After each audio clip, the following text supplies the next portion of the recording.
Jesus Christ एक जगह पर अपने शागिर्द के साथ गए। उधर एक बहुत खूबसूरत टेम्पल था। तो जीसस क्राइस्ट ने शागिर्द को बताया कि ये जो पत्थर के ऊपर पत्थर पड़ा हुआ है जिससे टेम्पल बना हुआ है, एक दिन आएगा ये नहीं रहेगा।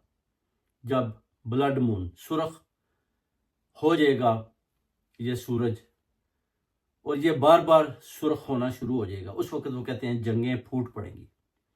एक ऐसी शख्सियत वो कहते हैं आएंगी जो बोलेंगे कि मैं एंटी क्राइस्ट हूं। वो बोलेगा मैं हूं, मगर वो मैं नहीं हूंगा। लोगों को मजबूर करेगा कि मेरी इबादत करो, लोगों को मजबूर करेगा कि मुझे मानो, लोगों को जन्नत और दोजख दिखाएगा। जो दोजख होगी वो जन्नत नहीं होगी, जो जन्नत होगी वो दोजख नहीं होगी। बच्चे, बूढ़े, औरतें सब उसके कब्जे में आ जाएंगे। जैसा चाहेगा वैसा करेगा। अगर आप ना भी करना चाहे तो आपको उसकी बात माननी पड़ेगी।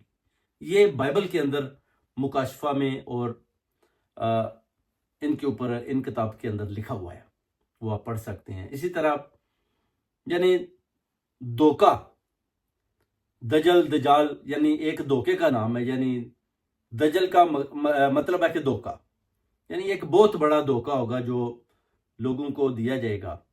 उसके बाद फिर जब वो कहते हैं कि उनके दाएं हाथ के ऊपर एक नंबर, जैसे कि 666 है, शैतानी नंबर है, वो लगा दिया जाएगा।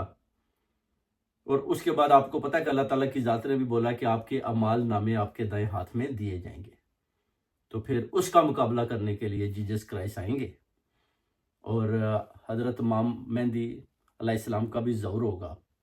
और वो उसी जगह से ही होगा, पोर्टल जिधर से वो आते हैं, यानी आप कह सकते हैं कि यरूशलेम। वही एक ऐसी जगह जिधर से दज्जाल भी आएगा, जिधर से हजरत ईसा अलैहिस्सलाम, मूसा अलैहिस्सलाम, उसके अलावा अपना जो है हजरत इमाम मेहदी अलैहिस्सलाम का भी ज़हूर होगा।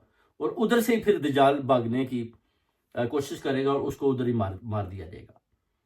मगर कुछ लोग कहते हैं कि ये सिस्टम का नाम है, कुछ कहते हैं कि ये एक शख्सियत का नाम है। मगर ये अब आपको देखना पड़ेगा कि ये सिस्टम का नाम है या शख्सियत का नाम है। बाइबल मुकाशफा में बताया जाता है कि ये एक शख्सियत का नाम है, और वो जब आएगा तो आप सबको अपनी लपेट में ले लेगा, आपके ऊपर वो जो है ना काबू डालेगा और आपको मजबूर करेगा।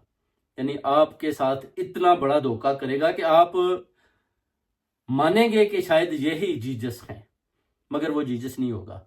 ये हजरत ईसा